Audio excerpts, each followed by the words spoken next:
I was dumbfounded when one of my best friends, Nikolai, invited me to come on a bros trip with him and his other friends to their home country 2 years ago. I always thought I was somewhat on the outside, being a born and bred American in a group full of Bulgarians, but this assured me that they thought of me as one of the lads. I remember Nikolai came over to my place to hang out while I packed. It was not often, since his place was amazing for hosting. His parents, and even his 11-year-old brother, Stephen, often left as a family on weekends, which meant we could drink, smoke, and party as much as we wanted. Nikolai's family left Jacksonville to go to Bulgaria 3 days before the folks our age departed.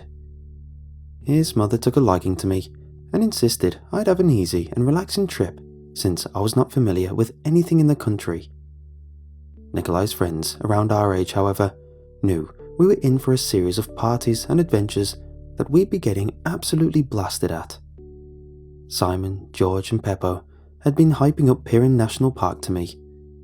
They claimed it was a godsend for late night parties and it was perfect to camp overnight in, although Nikolai was more interested in going to the beach and picking up babes enjoying the Black Sea. He compromised with his boys that we spend at least one evening there. The first few days we spent there was amazing. Mostly the big name attractions in and around Sofia, the capital. The boys showed me a festival where the guys their age would wrestle each other on the street. They participated. The rivalry was about as strong as their friendship. It was hilarious seeing Nikolai suplex Peppo and George full body slam Simon. Where we were staying was a couple of minutes out of the city, but not an inconvenient distance. It was fun, but I could tell that the others were itching to break away from Nikolai's parents and Stephen. Surely enough, we had our chance midway through the trip. I remember vividly when Nikolai and Peppo got some weed off of some local dealers who apparently used to work for Peppo's uncle. Turns out, being the son of a truck company mogul gave you a ton of connections. Our goal was to get cooked out in Pirin and camp overnight without a care in the world. But then Nikolai's mom threw a wrench in the plans. We had to take Stephen with us for a couple hours while they went to a bar for a parents' night out. George made it no secret that he didn't want Stephen's company.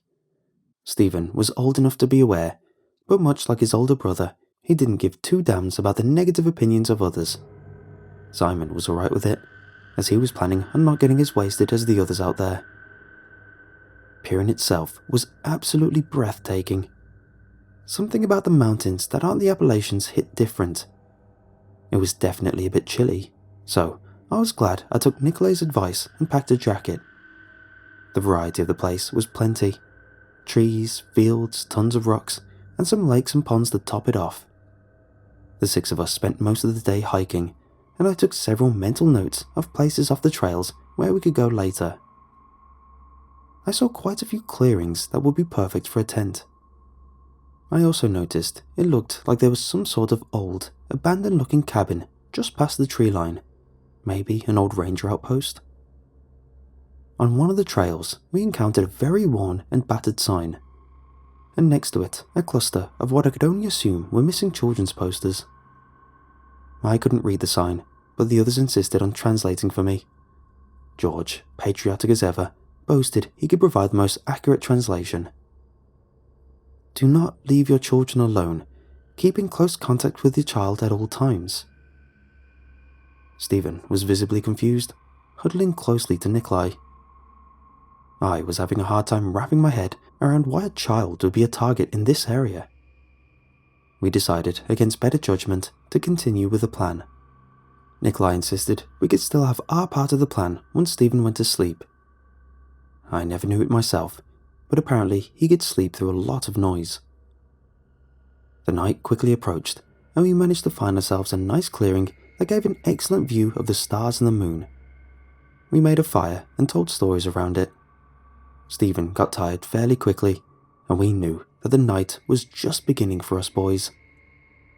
We waited for Stephen to fall asleep before we busted out the weed. We wasted no time having 2 joints among the 5 of us, and we were feeling quite the effects of it. We began to blindly wander into the woods, with the exception of Simon, who stayed to tend the fire. I stayed close with Nikolai, talking about random philosophy while Peppo and George were bickering about something as a pair about 100 meters apart. The beauty and peacefulness of the clearing we just left disappeared as soon as I stepped into the tree line. Something was here. Maybe an animal? I felt a primal sense of wariness take over me, but I did my best to keep it concealed. Was it just a bad strain of weed? I noticed a warm glow in the distance. I was equal parts intrigued and confused, but as we got closer, I recognized what we were getting into. We stumbled upon the weird cabin I saw earlier. Bizarrely enough, it looked furnished. It even had lights on inside. We kept our distance, the others noticed too, and changed course. From what I could observe, there was a strange essence in the house. It was grotesque looking, rubbed me the wrong way. I wanted to keep away from it, but talking Nikolai out of going right up to the house was like pulling teeth. He was usually completely unable to negotiate with, but he'd often compromise for me, the friendliest American he knew. It was eerie. I felt like there was an entity in the woods glaring at Nikolai and I, judging us for what we saw. Nikolai chalked it up to the weed, but I think he was trying to convince himself more than me.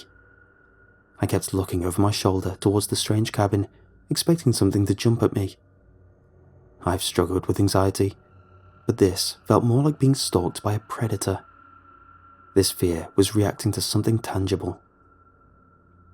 Boom! I heard something loud behind me, and saw that the doors to the cabin swung wide open and we felt a gust of wind blast from in front of us. Then they slammed shut as loudly as they opened with another boom. We heard Simon screaming, and we all immediately ran towards the camp. It was a sobering moment. Upon reaching the camp, the fire was toppled. There was a massive hole in the side of one of the tents. Simon was shivering and whimpering and had deep cuts on the palm of his right hand. He was distraught, and the boys went full Bulgarian to calm him down. He kept pointing at the tent, trying to form words, and eventually it came out. Stephen was missing.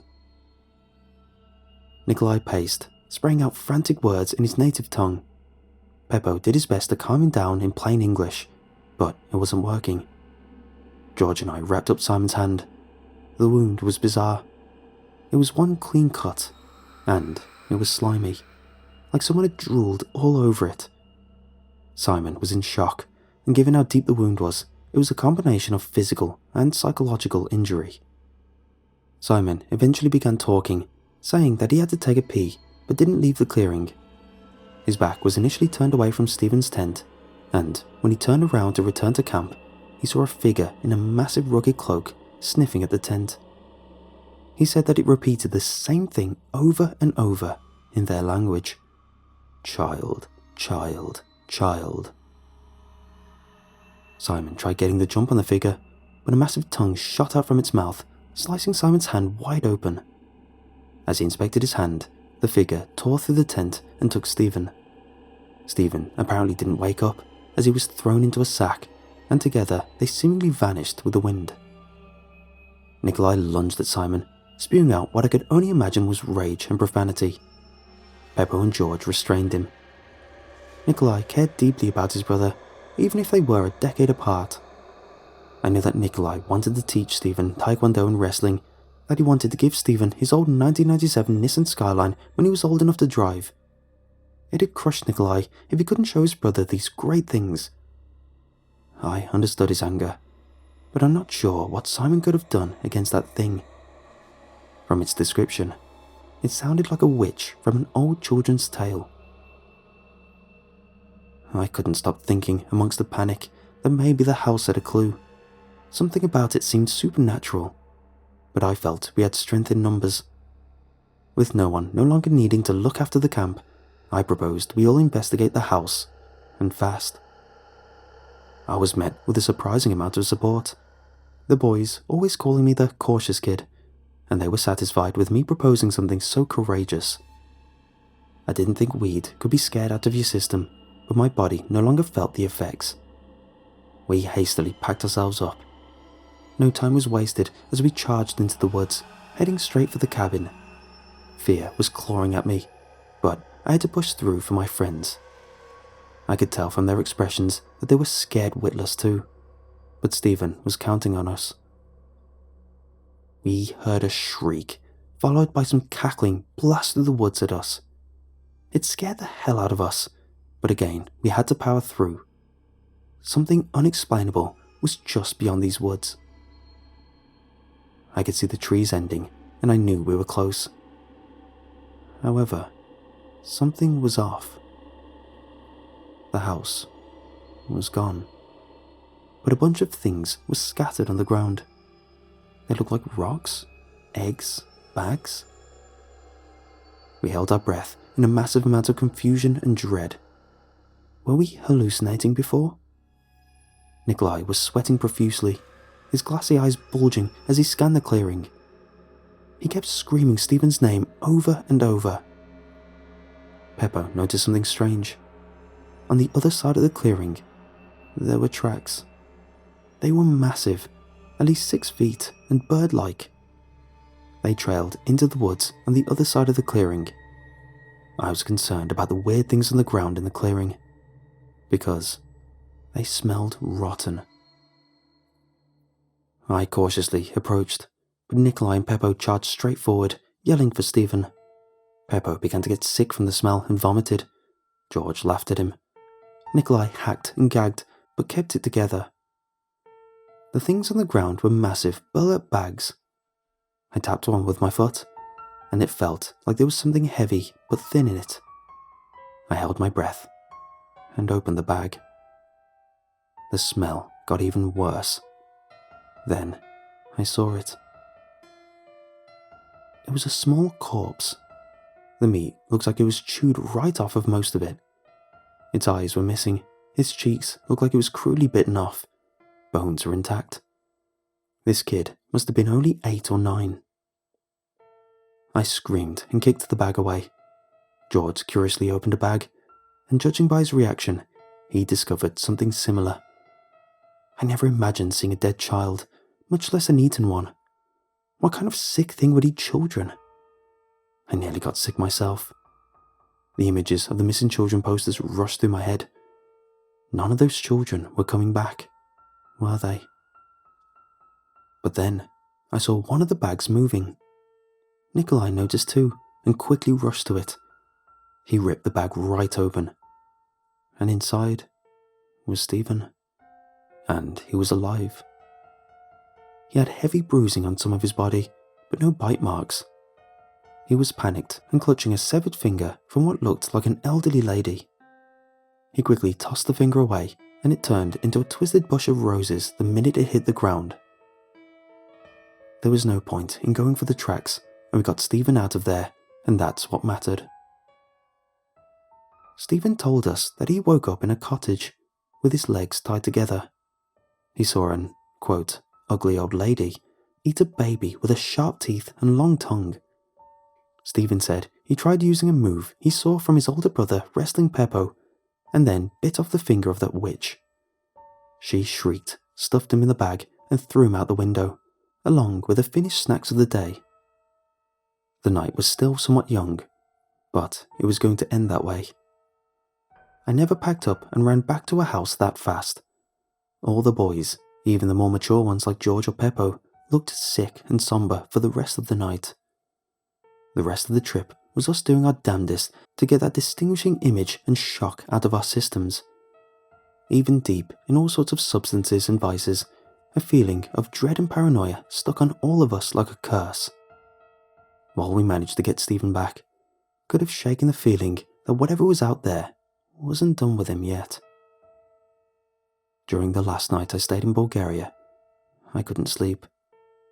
It usually happened on the last night of a trip. There seemed to be a light shining through my window that wasn't there before. The sun had set hours ago. I was content with merely shutting the blinds and attempting to sleep again, but curiosity had its grip on me. I went to investigate. I saw a familiar glow of a furnished house in the distance, just beyond the tree line.